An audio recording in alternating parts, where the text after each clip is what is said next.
कि महात्मा थे कश्यप ऋषि। और श्रोताओं, जो हिरणाक्ष और हिरण्यकश्यप थे, इनके पूर्व जन्म पर थोड़ा सा प्रकाश डालेंगे कि जिस श्री हरि नारायण भगवान विष्णु के सतयुग में पहरेदार थे। और जब पहरेदार थे तो एक दिन सनकादिक ऋषि चले श्री हरि नारायण भगवान विष्णु से मिलने के लिए। और जब विष्णु भगवान से मिलने के लिए चले तो जय और विजय ने उन्हें दरवाजे पर रोक लिया और ये कहा कि कहां जा रहे हो। ऋषियों ने कहा कि हम श्री हरि से मिलने के लिए जा रहे हैं। जवाब दिया है कि हमारी बिगर आज्ञा के आप मिल नहीं सकते। कश्यप ऋषि थोड़ा क्रोध करने लगे और कहने लगे हैं कि जय और विजय, हम समझ गए कि तुम भगवान के पहरेदार हो, इसीलिए तुम्हें अहंकार है, गर्व है कि हम भगवान के पहरेदार हैं, तो बिगर हमारी अनुमति के आप भगवान से नहीं मिल सकते। व्यास के पुत्र श्री सुखदेव जी ने कहा कि हे राजन परीक्षित, ऋषि को क्रोध आ गया और ऋषि कहने लगे हैं कि हम तुम्हें श्राप देते हैं कि तुम इसी समय पर जल करके भस्म हो जाओ और 3 बार तुम राक्षस कुल में जन्म लोगे। उसी समय जय और विजय नीचे गिर गई, तड़पने लगे, पछाड़े खाने लगे और कहने लगे हैं, हे प्रभु, जो मां बच्चे को एक बार मारती है तो एक बार पुचकार भी लेती है, तो आप अपने बच्चों को तड़पता हुआ क्यों छोड़ रहे हैं। उसी समय ऋषि को कुछ दया आ गई और ऋषियों ने समझा करके ये कहा कि तुम गद्दार तो हो ही, जहां भी तुम्हारा जन्म होगा वो राक्षस कुल में होगा, और जहां तुम्हारा जन्म होगा तुम ऋषियों को, ब्राह्मणों को बहुत सताओगे, लेकिन जब तुम मरोगे तो भगवान के हाथों से ही मारे जाओगे। ये जब कहा है श्रोताओं, तो व्यास के पुत्र श्री सुखदेव जी ने कहा कि हे राजन परीक्षित, इतनी बात सुनने के बाद जय और विजय का उसी जगह पर प्रणय अंत हो जाता है। और इधर महाराज थे कश्यप ऋषि, और कश्यप ऋषि जो थे वो भगवान का बहुत भजन करते थे। उनकी 2 पत्नी थी, एक का नाम था दिति और एक का नाम था अदिति। श्रोताओं क्षमा करें, दिति से तो दैत्यों का जन्म हुआ था और अदिति से देवताओं का जन्म हुआ था। और जब जन्म हुआ तो बताया ये जाता है कि एक दिन कश्यप ऋषि की जो 2 पत्नी थी, उनमें से एक पत्नी कौन सी, दिति, रूठना महल में जाकर के गिर गई, अपने वस्त्रों को फाड़ लिया और रूठना महल में जाकर के गिर जाती है। श्रोताओं, उसी समय कश्यप ऋषि ने यह पूछा अदिति से कि दिति कहां है। जवाब दिया है, महाराज क्षमा करना, वो रूठना महल में पड़ी है। क्यों? जवाब दिया है वो आपसे नाराज है। क्यों नाराज है? तो जवाब दिया है, महाराज आप जो प्रेम करते हो वो तो मेरी सौत से करते हो और मेरे से तो बेमतलब का दिखावा है। जवाब दिया, ऐसा कुछ नहीं है देवी, मैं आपको दोनों को बराबर ही मानता हूं।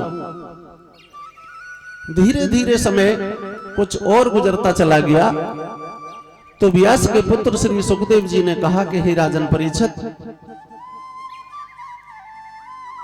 जवाब दिया है महाराज, आप मुझे भी बराबर मानते हो तो एक काम करो कि तिरमाच भर जाओ, मुझे वचन दे दो कि जो मैं कहूंगी आप वही करेंगे। उसी समय कश्यप ऋषि ने त्रिमाचे भरे और जवाब दिया है कि ठीक है, जो आप कहोगी मैं वही करूंगा, वही करूंगा, वही करूंगा।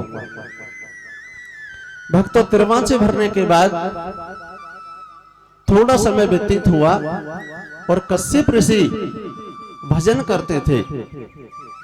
संध्या का वक्त था। तो मैं एक बात पूछना चाहूंगा भक्तों कि भगवान का भजन किधर मुंह करके करना चाहिए?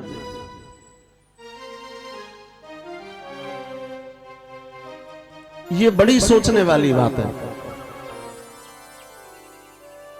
कुछ लोग कह देते हैं कि ये दिशा सही नहीं है, कोई कुछ कहता है, कोई कुछ कहता है। तो इसमें आप लोगों की क्या राय है?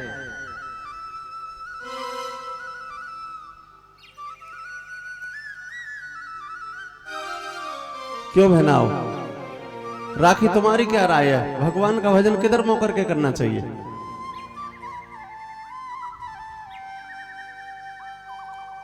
क्षमा करें श्रोताओं, मैं अपनी राय रख रहा हूं। अब कुछ लोग ये कह देते हैं कि ये दिशा ठीक नहीं है। अब मुझे एक बात बताओ कि इस रास्ता से निकल के आप जा रहे हो तो इस पे मकान इस साइड के भी बने हुए हैं और इस साइड के भी। अगर ये दिशा खराब है तो फिर इस साइड वाले मकान अपने तोड़ दें। करोड़ों के मकान बनते हैं, बताओ। मुझे लगता है कि आधा हिंदुस्तान टूट जाएगा। अब आप ऐसे निकलोगे तो इस साइड के भी और इस साइड के भी है। तो दिशा हम कौन सी अच्छी कह सकते हैं, कौन सी गलत कह सकते हैं? अच्छा, दिशा हमने तो कोई बनाई नहीं जो हम बता दें, परमात्मा की बनाई हुई है। और मेरे कहने का मतलब यह है श्रोताओ, भगवान शिव के कितने मुख हैं? बताओ बहने हो, माताओ, भगवान शिव के कितने मुख हैं? भगवान शिव के मुख हैं 5। एक पूर्व में, एक पश्चिम में, एक उत्तर, एक दक्षिण में और एक आकाश की ओर। भगवान कह रहे हैं कि आप किधर भी मुंह करके बैठ जाओ, आप मेरे सामने ही बैठे हो। कभी ये विचार मत करो कि हमें किधर मुंह करके बैठना है। जहां भी आप बैठे हो, आप ऐसे समझ लो कि भगवान के सामने ही बैठे हो। आज कश्यप ऋषि, उनका मानना यह था कि सुबह को अगर हम भजन करें तो इधर सूर्य निकलता है, उधर मुंह करके करें। संध्या को करें तो इधर सूर्य छुपता है, उधर मुंह करके करें। आज भक्तों, संध्या का वक्त था और भगवान का भजन करने के लिए कश्यप ऋषि बैठ गए। 8 बजे का वक्त था और कश्यप ऋषि की जो 2 पत्नी थी, उनमें से एक पत्नी ने जो वचन ले लिया था, जिसका नाम था दिति, और दिति ने आने के बाद कश्यप ऋषि की ठोड़ी पकड़ ली और ठोड़ी पकड़ के हिलाई। कुछ देर तो बैठे रहे वो। जब ज्यादा ठोड़ी पकड़ के हिलाई, कश्यप ऋषि की समाधि टूट गई। और जब समाधि टूटी तो कश्यप ऋषि कहने लगे, नालायक, मैं भगवान का भजन कर रहा था और तुमने मेरी समाधि को खोल दिया। अब तुम भी एक आसन ले लो और बैठ के भगवान का भजन करो। उन्होंने कहा कि मुझे भगवान से कोई मतलब नहीं है।